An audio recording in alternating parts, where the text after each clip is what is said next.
gosh. Hey, Crazy Dre podcast.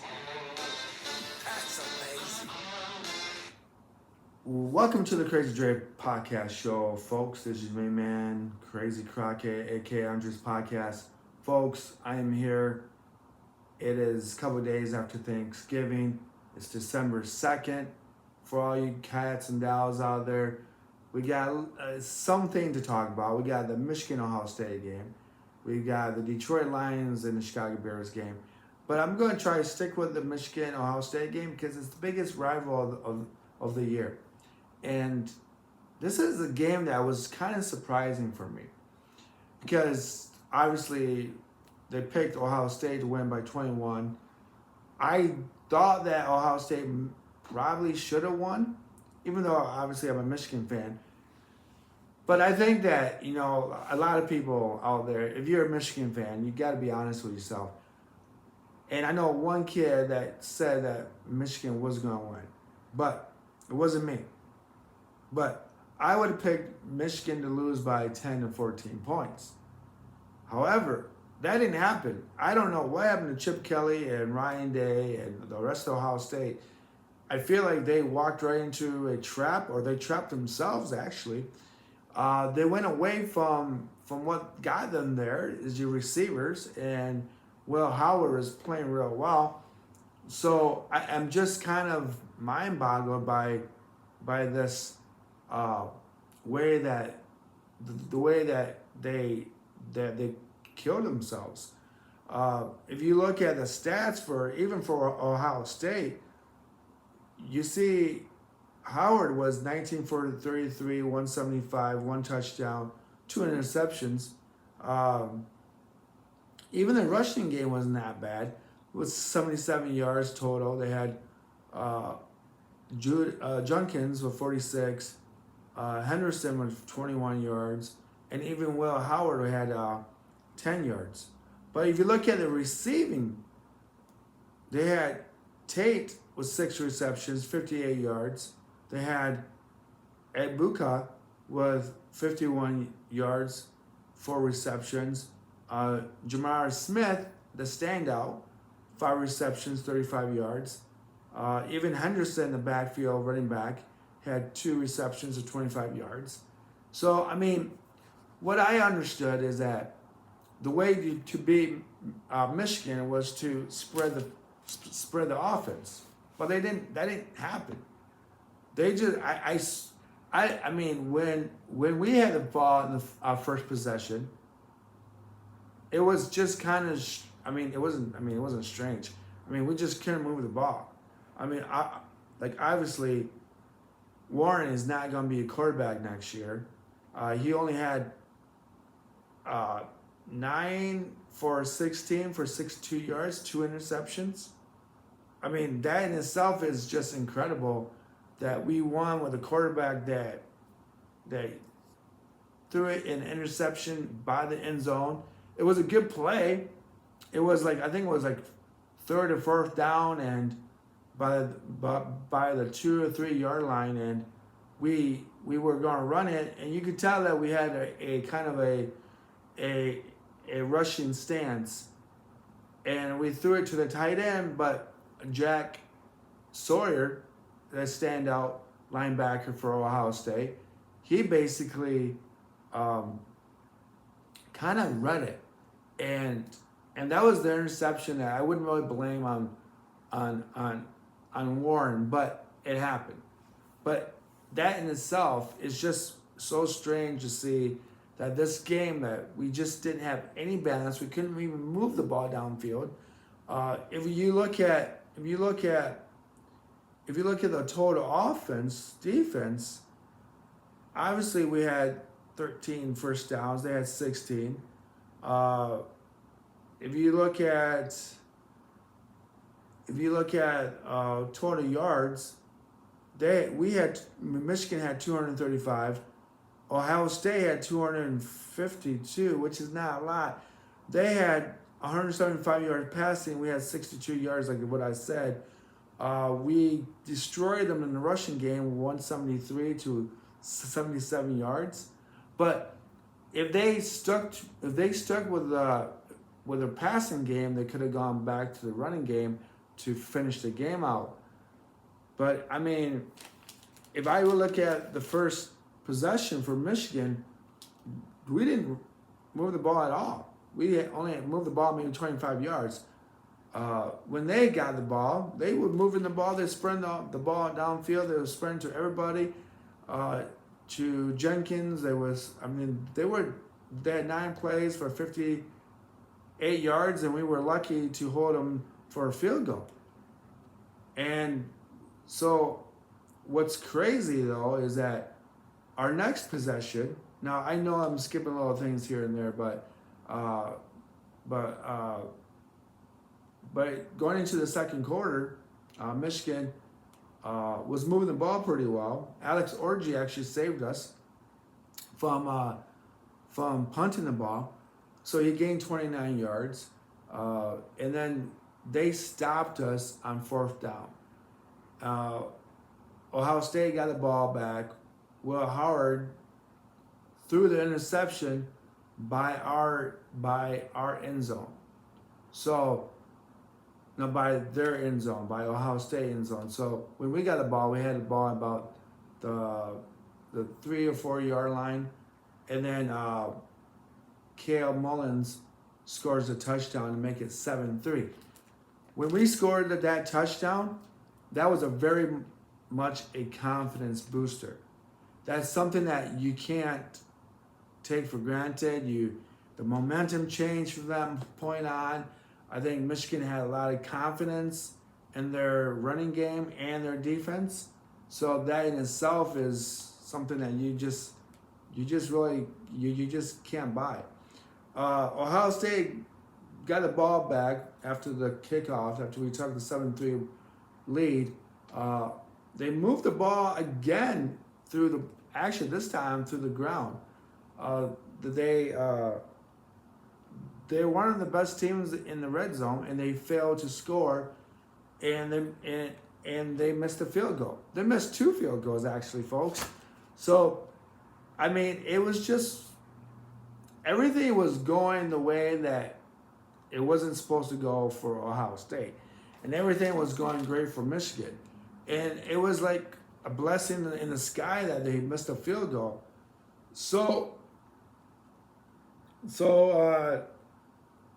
Detroit, Michigan gets the ball back. There's nothing existing for rushing game. However, we did move the ball about 56 yards. Well, we had a 56-yard field goal from Zabata. And I want to remind people that the reason why we have a kicker is because years ago against Appalachian State, can't even pronounce that school, but we lost the end of the game to a kicker, and I think in that same game we missed a field goal or 2, and for a while after that time of between 2008 and 9 or 12 or whatever, we weren't that great. We started losing games. We started losing a lot of games. We couldn't move the ball downfield. We missed a lot of field goals. It was not looking so pretty for us. So we take the lead 10-3. Ohio State gets the ball. They start moving the ball downfield, but now they're starting to pass the ball to Ebuka, to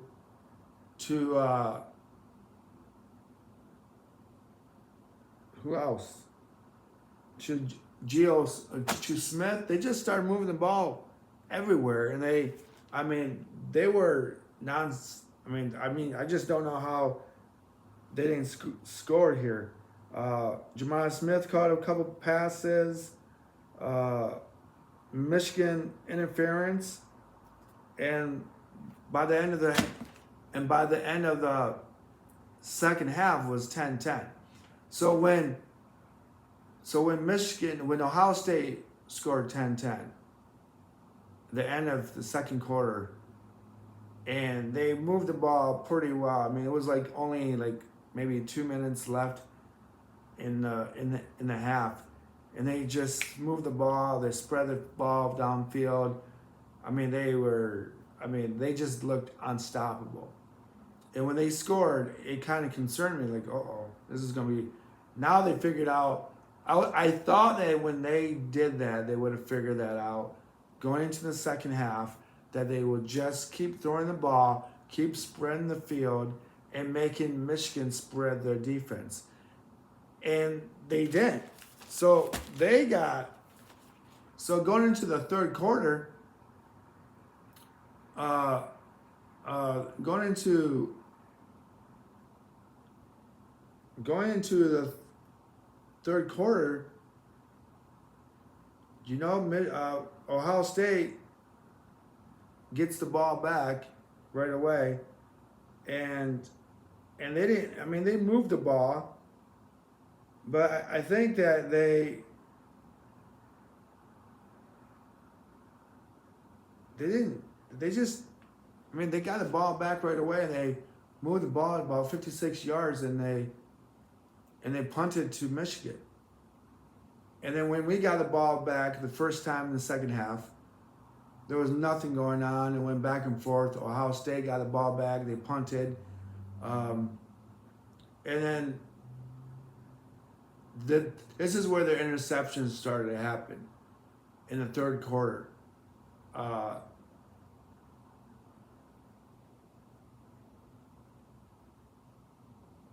Will Howard threw an interception by the end zone. And I just don't know. I mean, it was 39, and I feel like he was telegraphing where he was going to throw the ball. And I was just astonished by this. It was just crazy. But then when Michigan got the ball back, we threw the interception, and Jack Sawyer got the ball for Ohio State. And I thought, this is in the fourth quarter, about 7.5 minutes ago. And when they got the ball back, I thought that, now they're going to start throwing the football again. It went back and forth again. They missed a field goal. And then we got the ball back and we made a field goal. I think this was we moved the ball downfield. But we basically took the lead 13-10. But I never thought in my life that I would see a game that Ohio State had all the talent, all the players. We lost 18 players to the draft. And we lost a head coach. So I think Sherman Moore from Michigan should get a lot more credit than he deserves. Everyone out there was saying that he should lose his job. He should be gone. He should be done. We have a bad season. And you know what? If you have a national championship season and then you lose everybody in the head coach and your backup or your new head coach, which is the backup coach for last year because Jim Harbaugh was suspended, I mean, you can't have those expectations so high. It's just unrealistic. It just isn't real. I mean, that in itself doesn't make sense. So Sherman Moore should get a lot of credit for being Ohio State. And of course, we got to talk about the debacle after the game. And obviously, that's probably the biggest thing about this whole game is that when Michigan took their flag and they were going to mount it in the middle of the Ohio State stadium, and Johnson, the announcer, he goes on a flip mode and says that's so unsportsmanship. That's not what sports is about. And you know what? I'm going to say something. That's what sports is about. That's what we do when we beat our arch rival. We put it in their faces. We let them know that we kicked your butt. And easy does it, easy go. And you can bicker about it, you can complain about it, but you know what? That's just so too bad, so sad. Deal with it. However, that same thing happened to Michigan when Texas came in and we left the field and Texas put their flag right in the middle of Michigan Stadium and they mounted their flag on the field and nothing was said, nothing was done. And I think it's just funny. It's funny to me to see a Michigan State, Ohio State are reserving themselves to picking a fight after the game, after the commotion. And I think Mullins to the press box, not the press box, but after the game, they would talk to him and said, you know what? You had 60 minutes to do that. You had 60 minutes to show us, to push us around and everything else with it, and you didn't do it.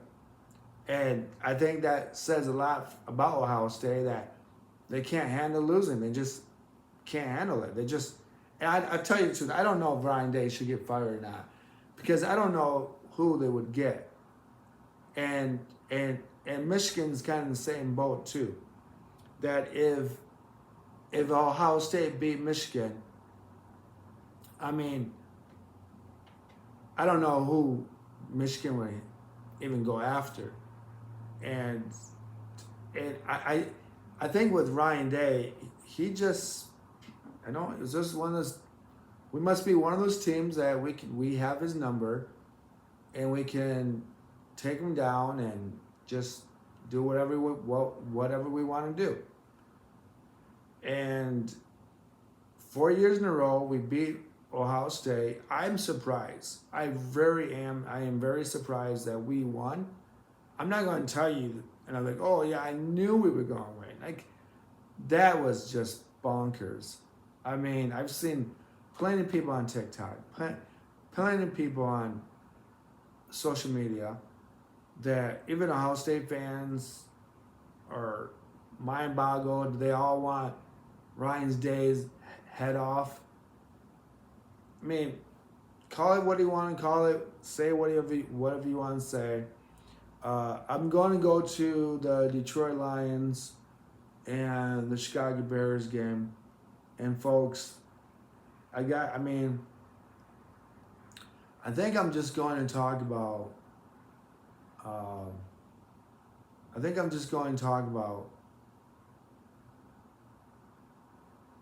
about Chicago Bears head coach. Chicago Bears. Well, yeah, I'm going to talk about Chicago Bears, and I think the reason why I want to do this, because this is big news. He's been fired. Obviously, Matt. What's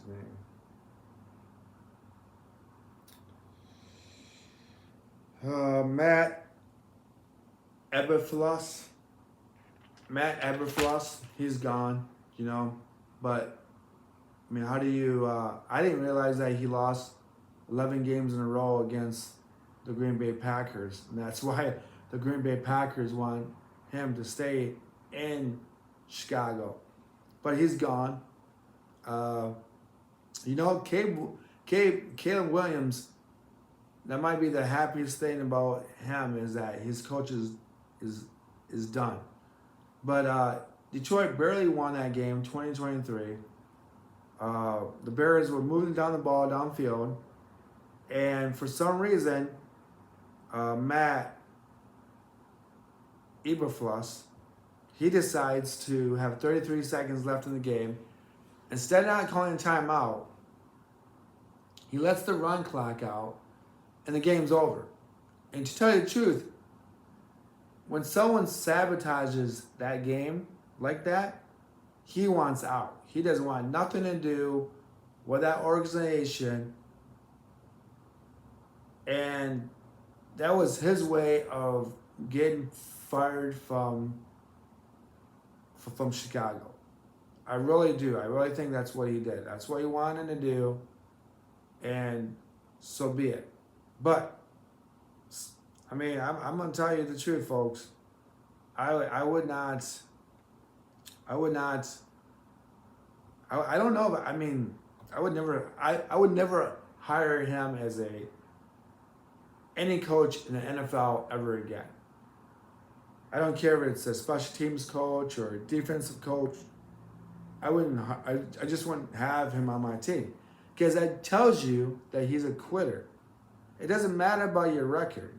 It really doesn't. It matters about how you end the game, or how you end, or how you take it to the end. Do you try to win, or are you just going to be a quitter and then the rest of the team has to suffer? That's embarrassment for all your players. That's embarrassment for the whole team. That's embarrassment for the whole organization. I don't know why I can't say that word anymore. But that doesn't say much. I would never hire a person like that. And that kind of reminds me of Barry Sanders. And I'm going to bring up Barry Sanders in a second. Now, Barry Sanders might be maybe the greatest running back of all time. Or maybe the greatest talented running back of all time. Maybe not the greatest running back behind Walter Payton or Emmitt Smith. I mean, you can flip those three guys in a circle and you can pick them based on where you're from. But Barry Sanders did the same thing to Detroit. During preseason, he said to the team that he was coming back and he was not going to play in the preseason. Detroit had an opportunity to draft running backs on the same year that Barry Sanders quit before the regular season started in 1999, 98, whatever it was. And that is why, I mean, I love Barry, but I don't think I respect him either, because you quit. And look at my hat. I'm wearing a Detroit Lion hat, O.S.U 1934. So you got a guy like Dan Campbell, and we've never been 11-1 at all in our franchise history. And you have a team like that. You have a team that's just killing. I mean, you got this, when I first saw Campbell being hired as a head coach, and he had that big old speech about biting people's knees off and getting up and punching you back down and whatever it was he said, I thought, wow, this is going to be another WWE moment for Detroit.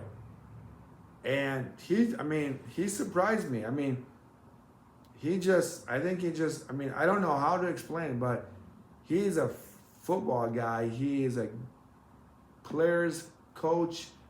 The players love him.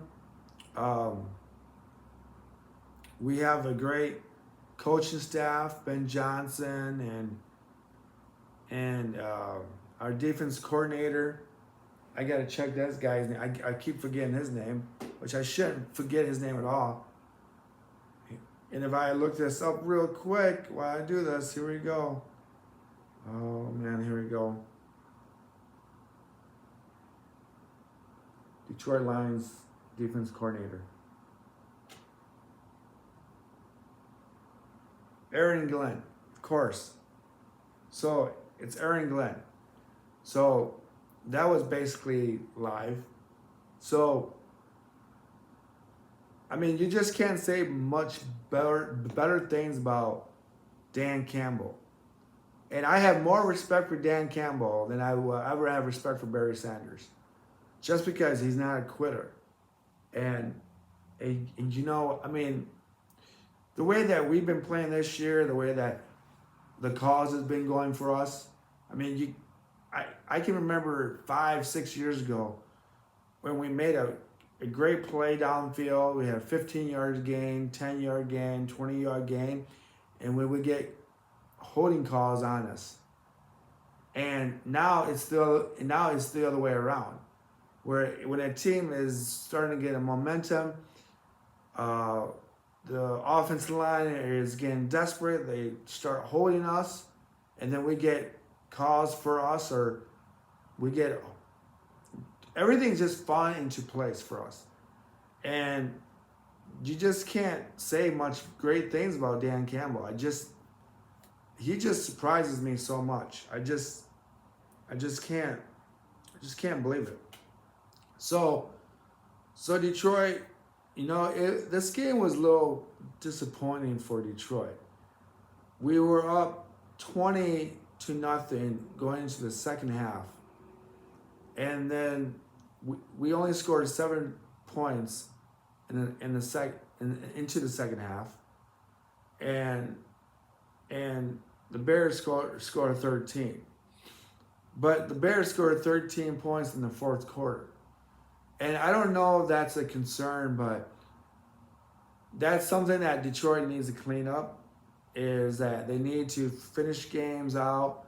They need not to let certain teams have an opportunity to come back, because the Bears are a bad team. And if that was any team like the Eagles, any team like Tampa, we lost to Tampa. If that was the Bills, we probably would have lost that game.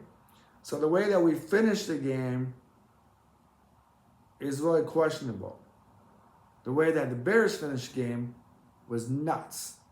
They could have tied the game. We could have gone overtime. I mean, I just don't get it. So Jared Goff, 21-34, 221 yards, 2 touchdowns. Montgomery had 88 yards. Gibbs had 87 yards. And then, talking about Gibbs made a TikTok, and I guess the playbook, or some of the playbook, was in the back of the chalkboard, or the board itself. And I don't know why he did that. And I'm hoping that now that section of the playbook is out there, that Detroit will change that part of the playbook, so that now you have to change things up. And Gibbs should have known better. I don't know why you're not doing something other than TikTok. I think that was just dumb of you. But